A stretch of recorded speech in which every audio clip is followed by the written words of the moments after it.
ഇതായിരുന്നോ? ഇതാണ് എന്റെ സഹോദരി മഹാറാണി. നാത്തൂൻ.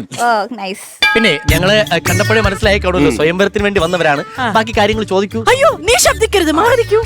എന്താണ് സ്വയംവരത്തിന്റെ ചടങ്ങുകൾ? സ്വയംവരത്തിന്റെ ചടങ്ങുകൾ ഒരുപാടുണ്ട്. അതുകൊണ്ട് അതിനു മുമ്പ് എന്റെ മകളെ കുറിച്ച് പറയാം. അപ്സരസിനെ വെല്ലും വെണ്ടയ്ക്ക പോലത്തെ വിരലുകൾ, തക്കാളി പോലത്തെ ചുണ്ടുകൾ, കോവയ്ക്ക പോലത്തെ മൂക്ക്, പടവലം പോലത്തെ കാതുകൾ. അല്ല, എനിക്കൊരു സംശയമുണ്ട്. ഇവിടെ മകളുടെ സ്വയംവരമാണോ അതോ നിങ്ങൾ 50 രൂപ വെട്ടുമലക്കറി കച്ചവടം നടത്തുവാണോ? ഇനിയുമുണ്ട് കഴിവുകൾ. രാവിലെ ഒരു കാര്യം പറഞ്ഞു കഴിഞ്ഞാൽ അത് കത്തണമെങ്കിൽ വൈകുന്നേരം 6 മണി കഴിയും. കൊണ്ട് ഇതുപോലൊരു കഴിവ് ആർക്കില്ല. അതുപോലെ കഞ്ഞിയെ കുറിച്ച് പറയാൻ പറഞ്ഞു കഴിഞ്ഞാൽ കാർബോഹൈഡ്രേറ്റിനെ കുറിച്ച് പറയുകയാണ് നമ്മുടെ സ്വന്തം. എവിടെ നിന്ന് കിട്ടും ഇതുപോലത്തെ ഒരു മകളെ? കിട്ടില്ല രാജാവേ, നമുക്ക് മാത്രമേ ഉള്ളൂ. ഭവതി എന്തോ പറയാമെന്ന്. ഡാഡി എന്നാണോ കൊട്ടാരത്തിൽ വിളിക്കാറല്ലേ? നിങ്ങൾ കുറച്ച് എഡ്യൂക്കേഷനിൽ വലിയ മുകളിലെത്തിയ കൊട്ടാരമായിരിക്കും. ഞാൻ ഈ പുറത്തുനിന്ന് കേട്ടായിരുന്നു വാപ്പാന്ന് വിളിച്ചത്.